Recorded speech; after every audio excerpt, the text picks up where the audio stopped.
Medical laboratory YouTube channel और Android app में आपका स्वागत है। आज के इस सेशन में हम ISO 15189-2022 के एक बेहद जरूरी हिस्से को समझने वाले हैं। ये है क्लॉज 6 यानी रिसोर्स रिक्वायरमेंट्स। सच कहूं तो किसी भी अच्छी लेबोरेटरी की जो नींव होती है ना, वो इन्हीं रिक्वायरमेंट्स पर टिकी होती है। तो चलिए देखते हैं कि क्लॉज 6 का पूरा ढांचा आखिर है क्या। हम इसे ऐसे देख सकते हैं जैसे एक वर्ल्ड क्लास लेबोरेटरी बनाने के 5 सबसे मजबूत पिलर्स। सबसे पहले है संसाधनों की नींव, फिर आते हैं हमारे पर्सनल यानी हमारे लोग, इसके बाद फैसिलिटीज और इक्विपमेंट, फिर कैलिब्रेशन और कंज्यूमेबल्स, और आखिर में बाहरी सर्विसेज और सप्लायर्स को कैसे मैनेज करना है। देखिए, हर शानदार लेबोरेटरी एक मजबूत बुनियाद पर ही खड़ी होती है, और ये बुनियाद क्या है? ये है सही संसाधनों का सही समय पर मौजूद होना। क्लॉज 6.1 जनरल इसी बारे में बात करता है। तो एक लैब को आखिर चाहिए क्या? स्क्रीन पर देखिए, काबिल पर्सोनल, काम करने लायक फैसिलिटीज, बिल्कुल फंक्शनल इक्विपमेंट, अच्छी क्वालिटी वाले रिएजेंट्स और कंज्यूमेबल्स, और भरोसेमंद सपोर्ट सर्विसेज। ये सिर्फ कोई लिस्ट नहीं है, ये वो बेसिक शर्तें हैं जिनके बिना किसी पेशेंट को सही रिपोर्ट देना प्रैक्टिकली नामुमकिन है। आप जानते हैं, किसी भी टेक्नोलॉजी या मशीन से कहीं बढ़कर एक लैबोरेटरी की असली ताकत उसके लोग होते हैं। तो चलिए अब क्लॉज 6.2 पर आते हैं, जो ये पक्का करता है कि हमारी टीम ना सिर्फ काबिल हो बल्कि हर तरह की चुनौती के लिए हमेशा तैयार भी रहे। इस स्टैंडर्ड के हिसाब से लैब में कॉम्पिटेंट स्टाफ की संख्या पर्याप्त होनी चाहिए। उन्हें बिना किसी भेदभाव और पूरी ईमानदारी से काम करना होगा।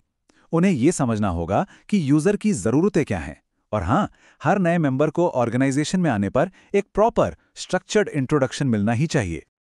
अच्छा, तो ये कॉम्पिटेंस का असली मतलब क्या है? ये सिर्फ डिग्री या एक्सपीरियंस नहीं है, ये अपनी नॉलेज और स्किल्स को इस्तेमाल करके सही रिजल्ट्स देने की एक साबित करने लायक काबिलियत है। लेबोरेटरी के लिए ज़रूरी है कि वो हर रोल के लिए कॉम्पिटेंस को डिफाइन करे, उसे एंश्योर करे और उसका पूरा डॉक्यूमेंटेशन भी करे। कॉम्पिटेंस को मैनेज करना एक लगातार चलने वाला प्रोसेस है। पहला स्टेप, हर काम के लिए ज़रूरी एजुकेशन, स्किल्स और एक्सपीरियंस तय करें। दूसरा, ये पक्का करें कि सभी कर्मचारी इन ज़रूरतों को पूरा करते हों। तीसरा, एक तय समय पर उनकी कॉम्पिटेंस को चेक करें। और चौथा, इन सभी असेसमेंट्स को अच्छी तरह से डॉक्यूमेंट करें। और मज़े की बात यह है कि कॉम्पिटेंस को आंकने का कोई एक तरीका नहीं होता। जैसा कि आप यहाँ देख सकते हैं, स्टैंडर्ड कई तरीके बताता है, जैसे काम करते हुए सीधे ऑब्जर्व करना, रिजल्ट्स की मॉनिटरिंग करना, या फिर प्रोफिशिएंसी टेस्टिंग के सैंपल्स की जांच करना। इन अलग अलग तरीकों को मिलाकर ही किसी के स्किल्स का एक पूरा और सटीक अंदाजा लगता है। ऑथराइजेशन, इसे आप मैनेजमेंट की तरफ से एक ऑफिशियल हरी झंडी समझ सकते हैं। ये पक्का करता है कि मेथड वैलिडेशन या पेशेंट रिपोर्ट जारी करने जैसे बेहद ज़रूरी काम सिर्फ वही लोग करें जो इसके लिए पूरी तरह क्वालिफाइड और ऑथराइज्ड हैं। ये पेशेंट सेफ्टी से जुड़ा एक बहुत ही अहम कदम है। तो ठीक है, अब हमारे पास एक एक्सपर्ट टीम है, लेकिन सवाल यह है कि यह शानदार टीम काम कहाँ करेगी और किन टूल्स का इस्तेमाल करेगी। बस यहीं पर बात आती है लैब के फिजिकल स्ट्रक्चर की, यानी फैसिलिटीज और इक्विपमेंट की। एक अच्छी फैसिलिटी का मतलब सिर्फ एक बिल्डिंग नहीं होता। इसका मतलब है सेफ्टी और कॉन्फिडेंशियलिटी के लिए कंट्रोल्ड एक्सेस, कंटामिनेशन और इंटरफेरेंस को रोकना, क्रॉस कंटामिनेशन से बचने के लिए अलगाव, और इमरजेंसी शावर जैसे सेफ्टी डिवाइसेस का हमेशा तैयार रहना। और हाँ, इन सबका रेगुलर मेंटेनेंस तो बेहद जरूरी है। ठीक इसी तरह सैंपल्स, रिएजेंट्स और खतरनाक मटेरियल्स के लिए सही स्टोरेज की व्यवस्था भी उतनी ही क्रिटिकल है। ये ना सिर्फ नमूनों की इंटेग्रिटी बनाए रखती है, बल्कि किसी भी तरह की दुर्घटना को भी रोकती है। अब बात करते हैं इक्विपमेंट की। लैबोरेटरी के पास अपने हर इक्विपमेंट के पूरे लाइफ साइकिल के लिए एक प्रोसेस होना चाहिए। मतलब उसे चुनने से लेकर इंस्टॉल करने, इस्तेमाल करने और आखिर में सर्विस से हटाने तक का पूरा मैनेजमेंट। हर इक्विपमेंट की एक पूरी बायोग्राफी होनी चाहिए। इसमें उसकी यूनिक आईडी, मैन्युफैक्चरर के इंस्ट्रक्शंस, एक्सेप्टेंस टेस्टिंग के रिकॉर्ड्स, मेंटेनेंस और रिपेयर की हिस्ट्री, कैलिब्रेशन रिपोर्ट्स और उसका करंट स्टेटस, सब कुछ, बिल्कुल सब कुछ दर्ज होना चाहिए। ट्रबल शूटिंग और ऑडिट के लिए ये बहुत ही जरूरी है। हमारी टीम तैयार है, जगह और उपकरण भी मौजूद हैं। अब हमारा फोकस इस बात पर जाता है कि ये उपकरण और जो मटेरियल हम इस्तेमाल कर रहे हैं वो कितने एक्यूरेट और भरोसेमंद हैं। यहीं पर कैलिब्रेशन और कंज्यूमेबल्स का रोल सामने आता है। मेट्रोलॉजिकल ट्रेसेबिलिटी, सुनने में यह शब्द थोड़ा मुश्किल लग सकता है, लेकिन इसे एक मेजरमेंट का फैमिली ट्री समझिए। ये कैलिब्रेशंस की एक ऐसी अटूट चेन है जो आपके इक्विपमेंट के मेजरमेंट को एक इंटरनेशनली रिकॉग्नाइज्ड रेफरेंस स्टैंडर्ड से जोड़ती है।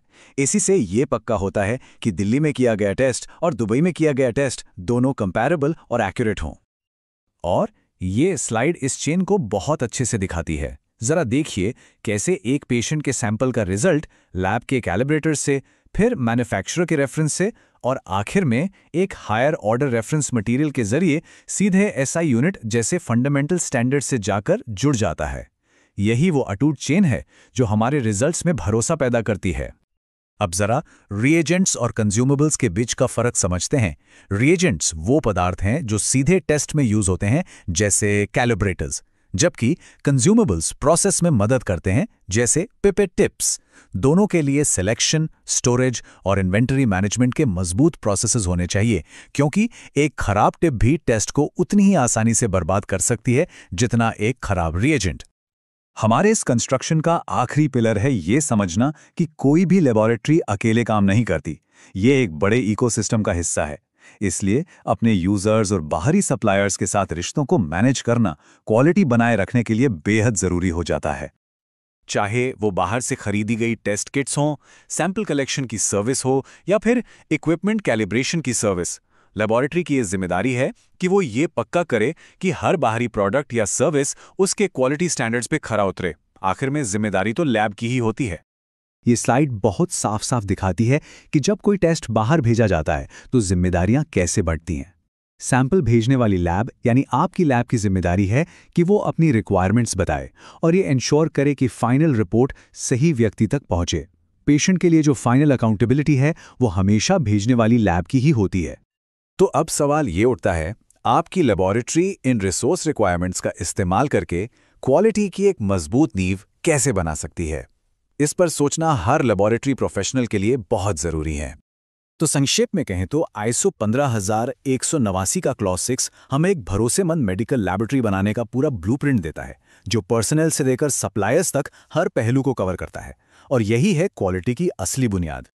इस वीडियो को देखने के लिए आपका धन्यवाद। कृपया वीडियो को लाइक करें, शेयर करें और चैनल को सब्सक्राइब करें।